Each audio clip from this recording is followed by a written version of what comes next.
Hi friends! Thanks for tuning in.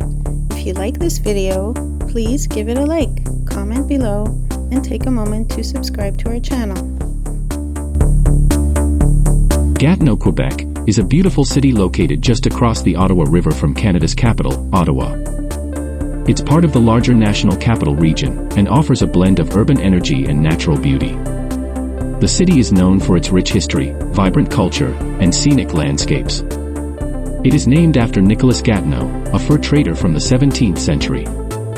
One of the most notable features of Gatineau is its proximity to Gatineau Park, a massive natural reserve with forests, lakes, and trails that attract visitors all year round. This park is perfect for hiking, cycling, and even cross-country skiing in the winter. The views, especially during the fall when the leaves change color, are stunning. Gatineau is also home to the Canadian Museum of History, one of the most visited museums in Canada. The museum highlights the country's past and showcases Indigenous culture and heritage.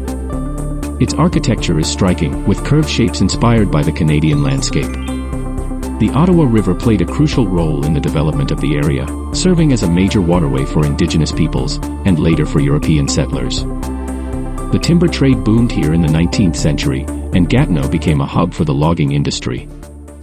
Even today, the lumber heritage is reflected in the city's identity. For those interested in architecture, Gatineau has a mix of modern buildings and historic sites. The Macdonald-Cartier Bridge connects Gatineau to Ottawa and offers scenic views of the river. Another interesting spot is Jacques Cartier Park, which often hosts festivals and events throughout the year. Surrounded by lush greenery and water, Gatineau is a place where history and nature come together seamlessly. Whether it's the trails of Gatineau Park, the exhibits at the Canadian Museum of History, or the peaceful riverside views, this city has something special to offer to everyone passing through.